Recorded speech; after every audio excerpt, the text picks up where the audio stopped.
Thanks for joining me on Earthcast, a platform for bridging the resource gap between people and planet. This is the final episode of the Social Enterprise Story season, co-hosted by Delicia Govender from Push Local Ventures. We'll be hearing from Nthabiseng and Msingatha from episode 1 and from Chief Etienne Davids from episode 2, where they will answer the Q&A that came through on the live stream during our Mandela Day event. Brilliant. So, all right. Would you mind reading the questions? I'll repeat them on here. No problem, guys. So from the Cape's Kitchen, hi, this is Etienne. What is the overarching vision and purpose behind the creation of this microcity, Chief Etienne? Oh, perfect. So the overarching vision. So basically what is at the foundation grounds of this? This is to prove that everything is possible if we back each other and we live in balance with nature. Self-sufficient and sustainability and eco-friendly solution. Those are not just buzzwords. They are based on ancient principles, and it's things that literally laid the foundation to where we are today. And if we return to those principles, not only are we able to then reduce our carbon emissions and, we are able to then at least save the planet and certain species of not only plants. I mean, you should know as well that the Western Cape is one of 3 floral kingdoms, the most diverse floral kingdoms in the entire world, and the largest of the 3. So what we would try to do, it's ridiculous, right? So if we're saying, we're not just talking about recycling. We're not just talking like, now you're sitting on a toilet that used to be a bunch of 2-liter bottles. It's actually proof that harmony with the elements and harmony with us creates the harmony in all of the things that we're able to produce. So that overarching message, that overarching vision is to unify us all as people and to show us that we don't need to wait for someone. We don't need to rely on others. Yep. We need to rely on each other. And that means you must stand in your purpose, in your power, and be available to serve. Because if you don't choose to, then nothing's going to happen. Like me doing I'm not something special. I'm not someone phenomenal. It's not because I'm a You're not Black Jesus? I'm definitely, or like what I've heard before is like, is that Rasta Jesus? He said Rasta Jesus. I'm like, jobless man. Yeah, heard me. So it's about not just saying what should be done and complaining about it, but then taking the step. Like I said, even if it's just bringing a spoon, bring that spoon. Mm-hmm. Be willing. Yeah. And then once we've created this microcity, it will then be easier for our people to understand it. Instead of just having it as a theoretical idea, you can walk on the land. You will see, you will drink the milk from not like the milk and honey like in the book, but like from the organic farm that is built within the sustainable ecosystem that allows itself for you to be the best version of yourself so that we, the community, can be made up of the best versions of all of the human beings. I hope that answers your question shortly. Thank you so much for sharing with us, Chief Etienne. We have another one from Naeem Jordan. Chief Etienne, from your perspective, how does the government feel about the microcity? Ooh. Oh, wow. I want to tread carefully because I would like to speak not as a... It's so important when we navigate the nuances of relationships. And this is not to say the government is perfect or that the establishment or any of that. It is to say that we need to understand that the tools or the cards that we are dealt is that which is in our hand. And we need to navigate that with the respect that it was given to us. So I think for the most part, the way the government feels, I think at its core, it would like to be what I think we all believe the government should stand for, and that's for the people, by the people, with the people's best interest at heart. And I think so far with the intention, I think it's more of a, let's see it work first, because it's also a very dangerous area to navigate because there is revenue, economics involved. And when you talk economics, because we cannot operate within a capitalist system and ignore economics. That's something that's a part of the conversation that's kind of difficult. What I do feel is that there's a huge amount of support that I have experienced in my engagements with certain government departments, with certain government officials that back the two things that we are really standing for as Indigenous people. And then that's first and foremost, before anything else, is just recognition. Like, just be like, okay. And recognition goes deeper than just like, all right, you know what? I'm going to stop saying you're a brown man or a Cape colored or something. I'm going to understand your history. I'm going to understand and acknowledge the fact that things didn't start 1652. Things existed prior. We cannot erase history, and we can acknowledge that those are things that we built. Africa has contributed more to our civilization than just labor. So there has been some but I think that they want to see us do the thing first, and then they will maybe step in a much greater role. But for so far, we haven't seen any pushback. If you're watching right now, please get in touch with me if you want to support us in any way or find out, because this is not an idea again for us. It is something that is intentionally designed to be a blueprint to be put in as many places to alleviate poverty, to alleviate unemployment, to increase the amount of training and skills retention and the digitalization of our knowledge systems and our heritage that's sometimes lost because it's oral history. These are important aspects and components that they are concerned about too, but it's difficult navigating that in the spectrum of the Rainbow Nation with the history that this beautiful country has, with all the people that are in it. I mean, again, coming to the identity thing. Me understanding where I come from, knowing that I am a descendant of the Namakoi, I am a descendant of the Bondel Swarta, that in the Kohokwa kingdom, I have found now, even today, I found a whole bunch of David. So I'm like, whoa, it's an incredible thing. So I am now able to actually feel a lot more empowered about who I come from, so that it makes sense of actually who I am, and I have a much clearer understanding of who I want to be and how that person can be the one that I can be proud of as a member of the community. In a short answer to your question about the government. Yeah. We have you, one Chief. from Happy Hearts Forever. Chief Etienne, how do you feel about teaching the youth the ways of our Khoi and San way of living? So here's where I feel a lot of conversation happens. And I find this in the spaces I get to operate. I'm very fortunate, and I always give thanks for my journey, as difficult or as wonderful or whatever it was. Like, every single failure, every single success, whatever I experienced, everything led me to the point where I was able to be the best me at that time, so that I can then make decisions to ensure that I can be better than the one I was yesterday. And one of these things that is like so... I mean, it for the youth, the power that the youth possess is not dependent on the elders or on the, like I said, I'm blessed to be in the position I'm in where I feel like I'm kind of the intermediary, the mouthpiece between the youth, because I'm young enough, believe it or not, young enough to be a youth. You're still a youth, yeah. But I feel like I have enough kilometers on my clock to at least be present in the presence of the elders and the leadership, to then gain from their knowledge and also understand the perspective, and then be able to translate what they are trying to say to us, the youth, and also express what us, the youth, are saying and wanting to try to get from the elders. But where I find a fundamental flaw is in your question is you're forgetting your own power. You're forgetting the amount of strength that lays in your first fact that you have the inquisitive nature. You've decided to ask the question, pursue that question. And in the moments that you find dead ends, don't rely on your elders or someone else. Rely on what brought you there, your creator, the guidance that you get from your ancestors. And this is not like in the sort of like esoteric or sort of like the sort of like, I can't get that word now, but that sort of word where it's just like kind of some of my net, man. But it's in the sense that again, we are functioning within the realm of the third dimension. And I don't want to get into the science of all of this, but we function in the third dimension. Whether what you believe or not, there are multiple ways that everything can operate and be read at frequencies. When someone energy cannot die. It can only be transferred. And if you believe that in this meat puppet, there is a soul. Meat puppet. Yes, this meat puppet. He This calls is me a a meat puppet all the time, and I'm like, I bro. know, right? I know. And I'm sorry, no disrespect, because I know it's a temple and the rest, but I never want to forget all the the rest. fact. I never want to forget the fact No, that he's I'm a an mess. elemental. He's a beautiful mess. You know, I'm a spiritual being having a human experience. And if A human being, not a human doing. no, exactly.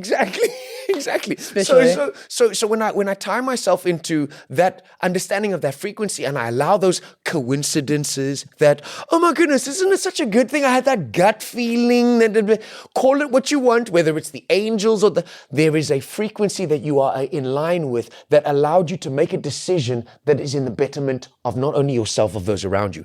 And you have that power. So when you connect with each other, you as a collective have a lot more of an opportunity to bridge that gap and actually go to the elders and say, yay, teach me. My cup is still being filled. I can only fulfill my role for where it's at. I like to try to share what I can, but again, the power lies in your hands.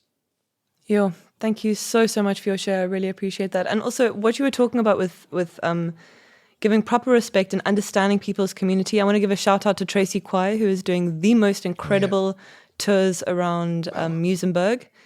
And you should definitely give her a Werkhauptstadt brand a check out. Definite.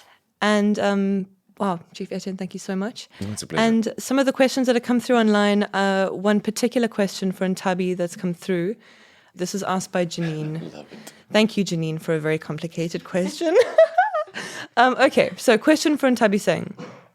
Yeah, who's your Janine top has three? many. Your resilience, entrepreneurial mindset at a young age is better than gold. There we go. Look at that. Look at that. Wow. For developing Africa, sure. So, where does the question start? Which Everywhere. people or institutions are supporting you? Or who is reaching you with their support to lift up your voice and give you what you need to realize your vision? Can I steal that question and add to it and say, how do you problem solve with that? Sorry, Janine, can maybe we do that? What's the pivot? The pivot is, when you've answered these questions, how have you, Okay. what is your niche in solving these problems? Okay. So answer. Okay, so who is supporting me? I made mention of a huge support system that I am still growing, but definitely at this current point in time, being on this podcast alone and having you even ask me that question is amazing. So thank you, Olivia, and Earthcast. And then most importantly, local venture. I was getting to You're that. getting there. I was getting to that. Yeah, Delicia has been pivotal. Push local ventures and Thank you. their drive to invest in youth, to develop localized solutions. I feel that it's a calling that she has and she's seen this through. So thank you for believing in me. I'm also supported by WOMHub. They've opened their first incubator here in Cape Town. Part of the first cohort for the Cape Town. Yeah, for the Cape Town Nice. incubator. So they've also supported me in many ways. They have provided me with mentorship from Bertram Richards. Yes, from Marvin Solutions, and his wife Bev as well, who I am still, building relationships with and just trying to extract as much knowledge and information as I can from everyone around me who has already walked this path. So I am a sponge. And Olivia, could you please repeat your question on problem solving? Yeah, I really complicated that one, didn't I? Yeah, even me. I was like, kept really? it simple. What just happened there? Yeah. I made problems where there Sure. were no problems. No, it's okay. Try again. I wanted to know, given Janine's questions, what is your ability in problem solving? Why you particularly, given where you've come from, what you've experienced? One of the questions that came through is, how have you created your own luck? Your own luck. Because we know that luck isn't something Yeah. that just happens. So the question is, how have you created your own luck? How do you problem solve differently? Sure. So I'd say it's always been in my nature to problem solve. And that's part of the reason why I went into engineering to begin with, to develop the skill of problem solving. And during that whole journey of finding myself in industrial engineering from civil engineering, I've developed a deep sense of... Sure. No, but I've developed a deep sense of empathy in the journey, not only for myself, but for the people that we design for. And it's very important for me to meet them where they are. True. So where are the youth? Are they in clubs? Well, then meet them there. Do you get what I mean? Like, get them where they are. So yeah, that has been golden for me in relating to youth and developing solutions that they can relate to and that they can use and that can be beneficial for them to realize their own potential. So get us where we are. Yes. Absolutely. And empathy, a whole lot of empathy. Because you need to really feel what people are feeling in order for you to design whatever solution it is that you're designing for them. So oftentimes as entrepreneurs, and I am also guilty of this, we sit behind our desks and we come up with complicated solutions and we just throw it out there, right? And it doesn't really serve its purpose. Yeah. And that's where you pivot and you physically ask them where they are, how are they feeling, how is their day, like what are they thinking, what are they searching in the wild web? I mean, you spoke about digitization, but there's an increased access to information. So like, what are they engaging with? What are they reading? Like, just finding out where they are. Sure. Deep investment into your customer and your user, hey? Right. Love it. Deep investment. Great starting point. No, Janine, I love the question. I think Nthabi's left out quite a few other backers, but I think she's being polite because she doesn't want to run a whole list of look how cool I am, yeah. But I think beyond just her being an incredible young person, her solution is really in a field that really is, it's needed in our country at this moment.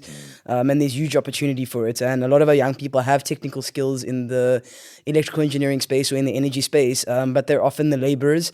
And so I think what's really special about what you do is taking someone from being a laborer and being able to position them as a primary service provider that is a need within our community. So I love that. I love your grit, and I think we'll always have your back. Everyone out here tonight, we're all here because we love youth.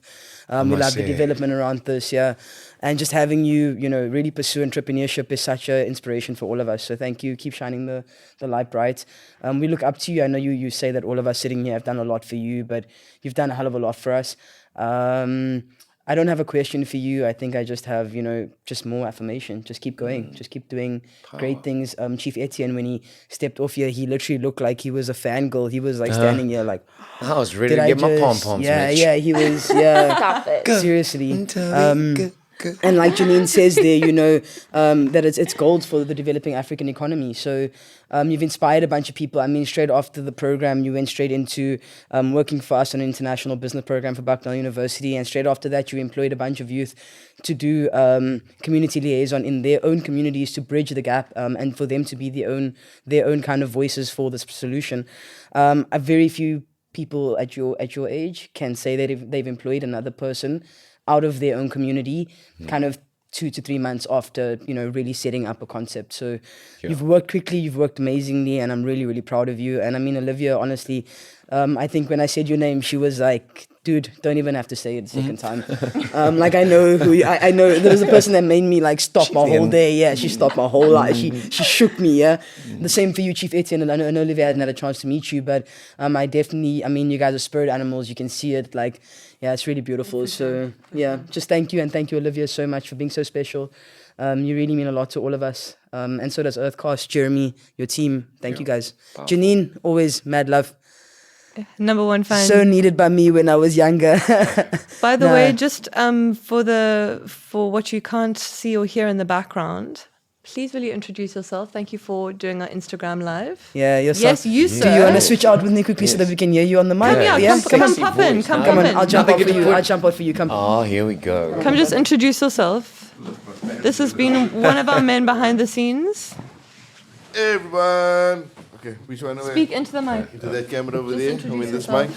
Hi, everybody. So my name is Mikal. I'm from a company called Smooth, and we are basically a universal commuter payment system. And I'm just here in basic local support of Chief Etienne and Sister Nthabiseng over here today. I'll have my shot on the chair a long time, nobody. So for now, we're just showing mad love, mad support, and that's what it's about. Training the mission. Thank you so much. And I'm also going to put Aiden and Jeremy on the spot. You two get over here. I want to hear your voices. Yeah, come, here we go. These are two others behind the scene here. Hello. Hello. Jeremy, thank you so much. This is the man who is in charge of the sound, so you can hear us all and significant amounts of emotional support. Aiden, get over here. Aiden's manning camera right now, so I think Put he's camera. gonna. Oh, you can't put camera down. Camera with. Aiden's our license apologies. specialist. Yeah, Aiden's follow him on Instagram at Nthabiseng. Cool. And unfortunately, that is bringing our question and answer session to a close. And Delicia's disappeared off out of camera. Jeremy's joined us. What a lovely contribution. We've got a whole new. We've been playing musical chairs. And we would all love to have your feedback on what you've thought of how we have facilitated this podcast, what we're going to go forward and do in the future, this online webinar, and how we can continue to have authentic, open, and not safe but risk-accepting discussions. Thank you so much. Beautiful. Woo! Well done. That was exciting. I think just thank you to the Earthcast team, to the Push Local Ventures team. It's really cool that these conversations are taking place and that there are platforms like this for people to share these ideas. Because I think that a lot of young South Africans would benefit from a lot more of these conversations. So just thank you. Thank you to Chief Etienne. Thank you to Nthabiseng. Thank you to everyone involved, really, I guess. And let's continue the conversation. Yeah. Brilliant. Have a lovely evening, day, wherever you are. Thanks, guys. Thanks for checking Thanks, in. one and all. Bye, Janine. Thanks for streaming in. Thank you for joining us for the third and final episode of the season on social enterprise stories, co-hosted by Delicia Govender from Push Local Ventures. It's been a real privilege to try something new in a risk-accepting space. I hope that Etienne's and Nthabiseng's stories inspire you to take action guided by your intuition, in the same way that it has for Delicia and myself. As always, I'd love to hear your feedback and what the season brought up for you as we continue to explore the complexities of social enterprise in South Africa.